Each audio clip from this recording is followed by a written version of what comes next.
ला तुझे कह सकूं बशर मैं, ये कहा मेरी हकीकत। तुझे कह सकूं बशर मैं, ये कहा मेरी हकीकत। मैं जमी पे मर रहा हूँ तेरी अर्श तक रसाई। मैं जमी पे मर रहा हूँ तेरी अर्श तक रसाई। हसरात आप नकीबे इजलास से सुने, बड़ा जोर दिया। इन्होंने आपको समझाने की हर मुमकिन कोशिश की कि आप इस महफिल पाक में अपनी अपनी जगहें लेकर बैठ जाएं, मगर हमें लगा वह लोग तो बैठ गए जिनको मालूम है कि मेरा मकसद क्या है।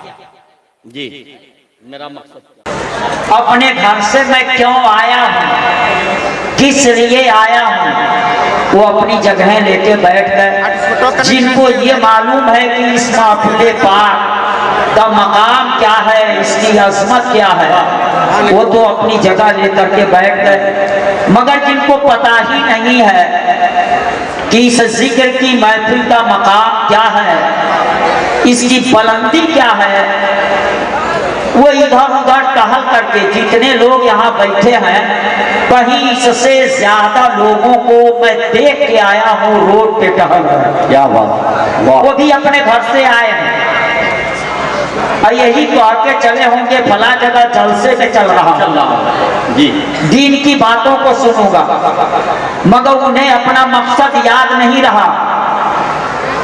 आकर के बाहर वो टहल रहे हैं, इसी में अपना वक्त काट देंगे। क्यों? कि उनको पता नहीं कि इस जिक्र की महफिल का मकाम क्या है, उनको इसका इल्म नहीं है। आइए मैं थोड़ी देर में उस बात को बताऊं। ये जमाना तरक्की का है और इस तरक्की के जमाने में तेज रफ्तार सवारियां बन चुकी हैं। मुसलमानों, जो पहले सवारियां नहीं थी, आप सबको इल्म है, पहले के लोग पैदल चलते थे, घोड़ा खच्चर और ऊंट से सफर किया करते थे। जमाना तरक्की किया, कुछ सवारियां बनी, मगर इतनी तेज रफ्तार सवारी नहीं बनी जो आज देखने को मिल रही है। मुसलमानों, आज तो 4 लेन तो सड़कें बन चुकी हैं, आरसीसी और डामर की सड़कें बन चुकी हैं और सवारियों के लिए मत पूछो कितनी कितनी तेज रफ्तार सवारियां बन गई हैं। बोलेरो से लेकर के स्कॉर्पियो तक और टवेरा से लेकर के सवेरा तक न जाने कैसी कैसी गाड़ियां बन गई है, बड़ी तेज रफ्तार सवारियां बन गई है। जमीन पे चलने की क्या बात है। मुसलमानों, ये इंसान तरक्की किया, चंद कल पुरुषों को तरतीब दे करके इसने प्लेन तैयार कर ली। मुसलमानों, ये इंसान हो करके आज परिंदों के मानिंद फसाओं का सीना चीरता नजर आ रहा है। जहाज से ये सफर कर रहा है, जो सफर महीनों में होता था, मुसलमानों वो अब घंटों में तय हो रहा है। जरा आप अंदाजा लगाओ, ये जमाने की तरक्की है। मगर आज के जमाने में भी इंसानों को ले जाने के लिए और इंसानों को ले आने के लिए, सवारियों को ले जाने और ले आने के लिए आज भी जहाजें बनी है, बड़ी तेज रफ्तार सवारी है मुसलमानों। मगर 1000 किलोमीटर से ज्यादा की रफ्तार में आज इंसानों को ले जाने वाली जहाजें नहीं चला करती है। उनकी रफ्तार की हद 1000 है, वो 900 किलोमीटर फी घंटा की रफ्तार से चले, 925 किलोमीटर फी घंटा की रफ्तार से चले, 930 किलोमीटर फी घंटा की रफ्तार से चले। आज जहाजें इस रफ्तार से चलती हैं मुसलमानों, इस रफ्तार से जहाजें चलती हैं। मगर एक नाम याद रखिएगा, हजरत सुलेमान अलैहिस्सलाम, जिनको रब्बे कायनात ने नबी भी बनाया और दुनिया की बादशाहत भी अता फरमाई। मुसलमानों, सिर्फ हिंदुस्तान की बादशाहत की बात नहीं, सिर्फ पाकिस्तान की बादशाहत की बात नहीं, और रब्बे कायनात ने सुलेमान अलैहिस्सलाम को दुनिया की बादशाहत मशरिक से लेकर के मगरिब तक और शुमाल से लेकर के जुनूब तक पूरी दुनिया की बादशाहत अता की थी। अब आप सोच रहे होंगे, इंसान है, अक्ल है कि जो पूरी दुनिया का बादशाह हो, इतनी लंबी चौड़ी दुनिया, आज कोई तेज रफ्तार सवारी ऐसी नहीं है कि सुबह से लेकर के दोपहर तक एक किनारे से दूसरे किनारे पे पहुंच जाए। जहाज होने के बावजूद जी कोई सवारी ऐसी नहीं है। पूरब से लेकर के पश्चिम पहुंच जाए।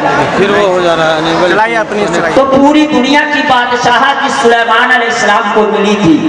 जैसे चल रहा चलाइए। वो हालात का जायजा कैसे लेते थे, इंसाफ कैसे देते थे, कैसे निजाम को संभालते थे। वो तरक्की का जमाना तो नहीं था, मगर बादशाहत देने वाला बादशाहत दिया तो वो इसका इंतजाम भी किया। उनके पास एक तख्त था जिसे जिन्नात लेकर के चलते थे। अब मुसलमानों उसकी रफ्तार का हाल ये था कि दुनिया के पूर्वी किनारे से यानी मशरिक से वो लेकर के चलते थे तो दोपहर तक वो मगरिब पहुंच जाया करते थे। यानी इतनी तेज रफ्तार सवारी कि पूरब से अगर पश्चिम चले तो शाम तक फिर पलट करके आ जाए। इतनी तेज रफ्तार सवारी उनकी थी। जिस तख्त पे बैठ करके वो चला करते थे, मुसलमानों अब उसकी रफ्तार का आलम क्या हो रहा होगा। कई 100 कई 1000 किलोमीटर फी घंटा की रफ्तार से उनका तख्त चलता। इसका फैसला आप कर सकते हैं, खुदा ने आपको अक्ल दिया है, आप समझ सकते हैं। हुआ एक मर्तबा वो अपने तख्त पे बैठे चले जा रहे थे, चले जा रहे थे। कितनी तेज रफ्तार सवारी थी, मगर एक खुदा का बंदा जमीन पे बैठे अल्लाह का जिक्र कर रहा था। लाइट जो थोड़ा डिस्टर्ब लगा है सर झुकाए हैं, अल्लाह के जिक्र में लगा है। सुबहान अल्लाह सुबहान अल्लाह सुबहान अल्लाह की विर्द कर रहा है, वो खुदा का जिक्र कर रहा है। अब ठीक उसी वक्त उसके सर के ऊपर से उनकी वो सवारी गुजरी। तो कैसे हुआ फिर बताइए। जब वो सवारी गुजरी तो खुदा का बंदा थोड़ी देर के लिए सोच में पड़ गया। उसके दिल के अंदर ये बात पैदा हुई कि ये सुलेमान अलैहिस्सलाम की सवारी जा रही है। खुदा ने उनको क्या शान और शौकत अता की है, परवरदिगारे आलम ने उनको कैसी सवारी दी है, परवरदिगारे आलम ने उनको पूरी दुनिया की हुकूमत और बादशाहत अता की है। उस बंदे खुदा के दिल के अंदर ये बात थोड़ी देर के लिए पैदा हुई और वो अपने दिल में सोचा और रब्बे कायनात ने ये बात सुलेमान अलैहिस्सलाम के दिल में डाल दी। और सुलेमान अलैहिस्सलाम जब इस बात को जाने हैं तो सुलेमान अलैहिस्सलाम ने अपनी सवारी को रोका और लेकर के चलने वाले जिन्नातों से कहा, मेरे तख्त को यही उतारो जहां ये बंदे खुदा बैठ करके खुदा का जिक्र कर रहा है, वही उतारो। वो तख्त वही उतारा गया। उस बंदे खुदा के पास गए जो अल्लाह का जिक्र कर रहा था, जो जिक्र इलाही में लगा हुआ था। उस बंदे खुदा के पास उस तख्त को उतारे हैं और उतारने के बाद उस बंदे खुदा से मिले और मिल करके कहते हैं, बता तू अपने दिल के अंदर क्या सोच रहा था, क्या सोच रहा था तू अपने दिल के अंदर। उस खुदा के बंदे ने कहा, मैं यही सोच रहा था कि रब्बे कायनात सुलेमान अलैहिस्सलाम को क्या शान और शौकत अता किया है, पूरी दुनिया की हुकूमत अता कर दी है, पूरी दुनिया की बादशाहत उनको रब्बे कायनात ने अता कर दी है। यही मैं सोच रहा था। सुलेमान अलैहिस्सलाम की नजर में जिक्र का मकाम क्या था और आज सड़क पे टहलने वाले मुसलमानों की नजर में जिक्र खुदा और जिक्र मुस्तफा का मकाम क्या है, इसका फैसला कर लेना। सुलेमान अलैहिस्सलाम नबी है, मुसलमानों सारी दुनिया की बादशाहत खुदा ने उनको दे रखी है, उनको ऐसी सवारी दे रखी है जो सुबह वो मशरिक से चले तो दोपहर तक मगरिब में पहुंच जाए और फिर दोपहर से मगरिब से चले तो शाम तक मशरिक में पहुंच जाए। ऐसी सवारी का इंतजाम रब्बे कायनात ने दिया है। इस तरक्की के जमाने में भी कोई सवारी ऐसी आज तक साइंस वाले नहीं बना सके, आज तक नहीं बना सके जैसी उनकी सवारी थी, जैसी उनकी सवारी थी। मगर वो सुलेमान अलैहिस्सलाम उस बंदे खुदा से पूछते हैं कि तुम क्या सोच रहे हो। उस बंदे खुदा ने कहा, यही सोच रहा था क्या मकाम खुदा ने दिया है, पूरी दुनिया की बादशाहत आपको दे रही, यही सोच रहा था, इसी पे रश्क कर रहा था।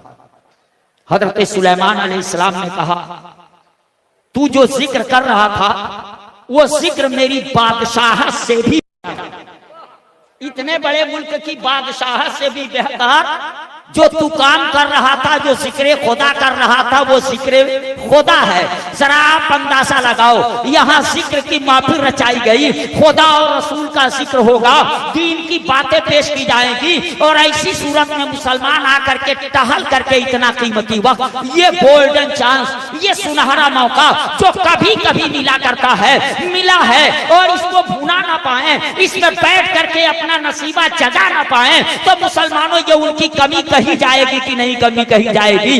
इसलिए मैं कहूंगा मुसलमानों, आओ, ये कभी ना सोचना कि हमारा मजमा कम है, मजमे से कुछ नहीं होता, तादाद से कुछ नहीं होता मुसलमानों। अब मैंने तो कहीं सर गिना ही नहीं, किसी जलसे में सर गिनने का काम नहीं किया, क्योंकि ये काम तो सियासी सभाओं में हुआ करता है, और सियासी सभा में, लीडरों की सभाओं में सर देख करके फैसला किया जाता है। इसकी हवा बड़ी अच्छी है मुसलमानों, सर देख करके वहां फैसला किया जाता, सर देख करके यहाँ नहीं फैसला किया जाता, यहाँ शरीयत नहीं देखी जाती, यहाँ काफी तादाद नहीं देखी जाती, क्योंकि तादाद से कुछ नहीं होता है। अब आप सोच सकते हैं तादाद से क्यों कुछ नहीं होता है, तो उसे मैं दिखला दूं ताकि आपके ज़हन के अंदर बात उतर जाए। अगर तादाद से ही सब कुछ होता तो आज आपको पता है इस धरती के छाती पे कलमा पढ़ने वालों की तादाद कितनी है, पता है? आज की तारीख में इस धरती के छाती पर कलमा पढ़ने वालों की तादाद नियर अबाउट कमोबेश 125 करोड़ से ज्यादा है। 1.25 करोड़ नहीं कह रहा हूं, धोखा ना खाइएगा, 125 करोड़ से भी ज्यादा की तादाद इस धरती के छाती पे कलमा पढ़ने वालों की है। तो ये बहुत बड़ी तादाद हुई ना, बहुत बड़ी तादाद हुई कि नहीं? आप इंसान हो, आप फैसला करो, क्या इतनी तादाद इससे पहले भी कभी कलमा पढ़ने वालों की थी इस धरती पर? ये आपको फैसला करना है। आपके पास अक्ल है, अल्लाह रब्बुल इज्जत ने आपको इंसान बनाया है, अशरफुल मखलूकात बनाया है, लक़द करमना बनी आदम का ताज आपके सर पे रखा, अक्ल और नफ्स दोनों का संगम बनाया, सोचने समझने की सलाहियत दी, रब्बे कायनात ने रिसर्च करने और तहकीक करने की सलाहियत सिर्फ और सिर्फ इंसान को रब्बे कायनात ने अता किया है, किसी और मखलूक को नहीं अता किया। आप इंसान हो, आप मुझे बताओ, आज जितनी तादाद इस धरती के छाती पे कलमा पढ़ने वालों की है, क्या इतनी तादाद इससे पहले कभी थी? आप लोगों से पूछ रहा हूं, थी? नहीं समझ पा रहे हैं क्या? इतनी मोटी बात पूछूंगा और जहां के लोग नहीं बोलेंगे तो मैं सोचूंगा जहां के लोग इतनी मोटी बात नहीं समझ पा रहे हैं वो बारीक बारीक बात कैसे समझेंगे। जो लड़का 2 और 2 जोड़ना न जानता हो, वो 1/2 और 1/3 में कितने का फर्क है ये क्या जानेगा? तुरंत फैसला हो जाएगा। मैं इतनी मोटी बात आपसे पूछा और आप चुप्पी साध जाएंगे तो मैं समझ जाऊंगा जहां के लोग इतनी मोटी बात नहीं समझ पा रहे हैं। अगर समझे होते तो जरूर 2, 4, 10 आदमी बोले होते। जितनी तादाद, अरे आप पूरी दुनिया नहीं देख रहे हो मगर अपना गांव तो देख रहे हो ना, अपना गांव, अपना कस्बा, अपना शहर को देख रहे हो ना, वही देख लो। आज जितनी तादाद आपके गांव में है, क्या 50 साल पहले भी उतनी ही तादाद थी मुसलमानों की? नहीं ना। 100 साल पहले, 200 साल पहले, 400 साल पहले, आप जितना पीछे जाएंगे उतनी ही कम थी ना, और जितना आगे बढ़ते जाएंगे उतनी ही तादाद बढ़ती जाएगी ना। तो वही कहा, आज की तारीख में दुनिया में इस धरती के छाती पर नीले आकाश के नीचे कलमा पढ़ने वालों की तादाद तकरीबन 125 करोड़ से ज्यादा की बताई जा रही है। इतनी तादाद इससे पहले कभी नहीं न थी, नहीं थी। ये सब मान गए कि इतनी ज्यादा तादाद इससे पहले कभी नहीं जितनी याद। मगर जहां ये आप मानेंगे वही आपको ये मानना पड़ेगा जितना आज की तारीख में मुसलमान जलील है। आप इतिहास उलट करके देख के बताओ, क्या इससे पहले भी कभी मुसलमान इतना जलील था? नहीं था। अक्ल तो कह रही है कि उसी वक्त इसे जलील होना चाहिए जब इसकी तादाद कम थी, जी जी, जब ये दाल में नमक के बराबर था। आज तो तादाद बहुत काफी हो गई, आज तो बाइज्जत होना चाहिए, आज तो बावकार जिंदगी गुजारनी चाहिए, आज तो शान शौकत की जिंदगी गुजारनी चाहिए। मगर तादाद तो इतनी हो गई, मगर मुसलमानों जान भी खतरे में है, माल भी खतरे में है, दस्तगा भी खतरे में है, खानका भी खतरे में है, आबरू भी खतरे में है, इज्जत भी खतरे में है, वकार भी खतरे में है। हर वक्त खतरा ही खतरा न मालूम हो रहा है। मुसलमानों जरा अंदाजा लगाओ, जब तादाद इतनी हो गई तो आज इतना खतरा क्यों है? जब तादाद इतनी हो गई तो जिल्लत और रुसवाई के दलदल में फंसे कराह क्यों रहे हो, चीख क्यों रहे हो? आज तादाद इतनी हो गई तो इंसाफ की भीख मांगते क्यों नजर आ रहे हो? और कासा एक गदाई लेकर के घूम रहे हो। मगर मुसलमानों तुम्हारी कोई सुनने वाला नहीं है। आज इंसाफ की भीख मिलने वाली न तुम थे। मुसलमानों जरा अंदाजा लगाओ, अगर एहसास तेरा मन न गया हो तो कभी सोचना यही वो मुल्क है जहाँ इंसाफ की तुम भीख नहीं मांगा करते थे, तेरे असलाफ दूसरों को इंसाफ दिया करते थे। अगर इतिहास की वरक गर्दानी करके देखो तो कभी औरंगजेब आलमगीर तुम थे, कभी शेर शाह सूरी तुम थे, कभी शमसुद्दीन अल्तमश तुम थे, कभी गयासुद्दीन बलबन तुम थे, कभी अलाउद्दीन खिलजी तुम थे। ताजमहल तूने दिया, लाल किला तूने दिया, कुतुब मीनार तूने दिया, शेर शाह सूरी रोड के नाम पर हिंदुस्तान को सबसे बड़ी सड़क तूने दी। ये तेरे असलाफ थे। मुसलमानों इस मुल्क में तू दूसरों को इंसाफ देता था, आज इंसाफ की भीख मांग रहा